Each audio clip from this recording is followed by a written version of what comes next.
Pembangunan projek Tenaga Boleh Baharu TBB dan sumbangan asas Rahmah Sara antara tumpuan Dewan Rakyat hari ini. Perinciannya langsung bersama Sazwani Samsu. Silakan.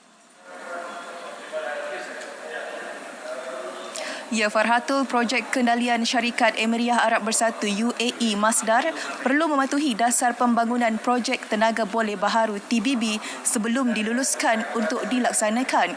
Ia bagi memastikan projek kendalian syarikat itu dapat dilaksanakan secara adil dan mematuhi ketetapan regulatori semasa.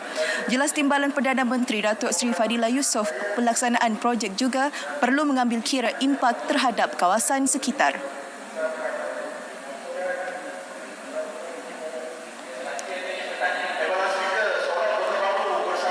Mana-mana pelaburan dalam negara kita memang kita welcome, tapi sudah pasti kena mematuhi segala peraturan dasar dari segi termasuklah environment dan sebagainya perlu dipatuhi.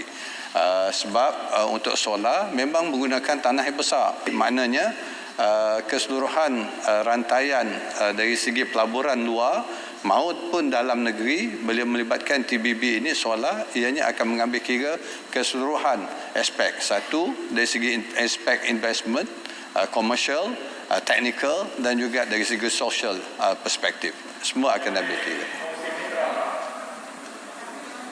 Syarat lain yang ditetapkan termasuklah penyertaan dalam program TBB sedia ada negara seperti pembangunan solar berskala utility. Kenyataan bagi menjawab soalan Ahli Parlimen Kapar Dr. Halimah Ali. Baik, seterusnya kita beralih ke makluman seterusnya. 210 juta ringgit telah disalurkan kepada 700,000 penerima sumbangan asas Rahmah Sara seluruh negara setakat semalam. Timbalan Menteri Kewangan Lim Hu Ying berkata, mekanisme bantuan bersasar seumpama akan terus ditambah baik kerajaan bagi meningkatkan taraf ekonomi golongan rentan dan menjadi teras ekonomi. Ia termasuk memperluaskan penggunaan kredit bagi bantuan tersebut. Penggunaan kredit program SARA diperluas daripada hanya makanan asas kepada 3 kategori barangan asas tambahan iaitu barangan kebersihan diri, ubat-ubatan dan peralatan persekolahan.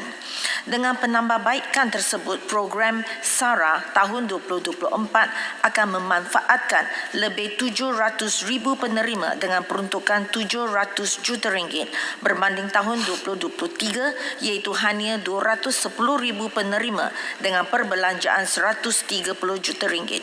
Ini melibatkan peningkatan peruntukan lebih 5 kali ganda berbanding tahun lepas.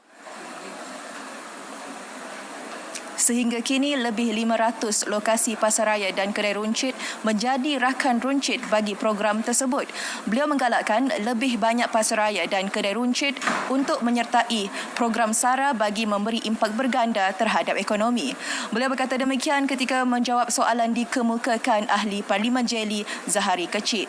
Dewan Rakyat hari ini turut diberi maklum Agensi Pintu Masuk dan Sempadan Malaysia MCBA dijangka beroperasi sepenuhnya selepas pembentangan rang undang-undang RUU berkaitan dalam sidang Parlimen pada Jun.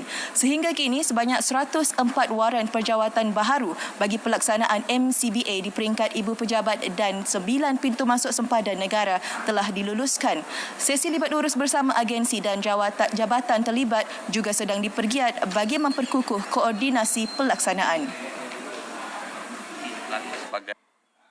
Berdasarkan perancangan, MCB akan mula beroperasi sepenuhnya di lapangan selepas rang undang-undang pindaan Akta Berbangkit diluluskan yang mana disasarkan untuk dibentang dalam sesi Parlimen bulan Jun akan datang. Selain daripada itu, penyelarasan dan libat urus bersama agensi-agensi sedia ada dan pihak berkepentingan lain juga sedang giat dilaksanakan bagi memastikan koordinasi yang baik dan harmoni di pintu masuk. Penyelarasan ini akan merangkumi perancangan operasi secara berpasar, pembangunan SOP bersepadu di lapangan serta mekanisme pelarasan dasar di antara pelbagai kementerian dan jabatan yang berbeza. Penyataan bagi menjawab soalan ahli Parlimen Jempol, Datuk Syamsul Kahar Muhammad Deli yang ingin tahu perkembangan pelaksanaan MCBA. Baik, kita beralih ke perkembangan Dewan Rakyat. Majikan sektor awam dan swasta digalakkan menubuhkan Taman Asuhan Kanak-Kanak atau TASKA di tempat kerja masing-masing. Menteri Pembangunan Wanita, Keluarga dan Masyarakat Datuk Seri Nancy Shukri berkata, pihak majikan boleh berhubung dengan Jabatan Kebajikan Masyarakat JKM sekiranya bercadang untuk berbuat demikian. Beliau menyifatkan fasiliti TASKA di tempat kerja membolehkan ibu bapa mengatasi masalah penjagaan anak ketika bekerja. Ini seterusnya berupaya mewujudkan budaya kerja yang produktif. Terdapat 4 jenis TASKA yang boleh didaftarkan, iaitu TASKA institusi, TASKA di tempat kerja, TASKA komuniti dan TASKA di rumah. Kementerian Pembangunan Wanita, Keluarga dan Masyarakat KPWKM sentiasa menyokong usaha agar pihak majikan menyediakan Taman Asuhan Kanak-Kanak iaitu TASKA di tempat kerja. Ini merupakan salah satu sistem sokongan kepada ibu bapa agar dapat bekerja dengan lebih komited, menghasilkan mutu perkhidmatan yang lebih baik. Seterusnya meningkatkan produktiviti dalam perkhidmatan mereka. Sebuah TASKA untuk Ya, beliau berkata demikian ketika menjawab soalan dikemukakan Ahli Parlimen Kepala Batas Dr. Siti Mastura Muhammad. Sehingga Disember tahun lalu, sebanyak 265 TASKA tempat kerja di seluruh negara. Baik, kita beralih ke perkembangan di Dewan Negara. Hari ini dimaklumkan terdapat keperluan untuk mereformasi pasaran buruh dalam negara. Timbalan Menteri Pelaburan Perdagangan dan Industri Liu Chin Tong berkata, ia bagi memastikan rakyat Malaysia mendapat pekerjaan yang lebih baik dengan gaji setimpal, terutama dalam industri teknikal dan teknologi. Untuk menyelesaikan masalah yang kita hadapi, kerajaan bersedia untuk mengadakan satu program yang komprehensif, termasuk mewujudkan multi-tier levy.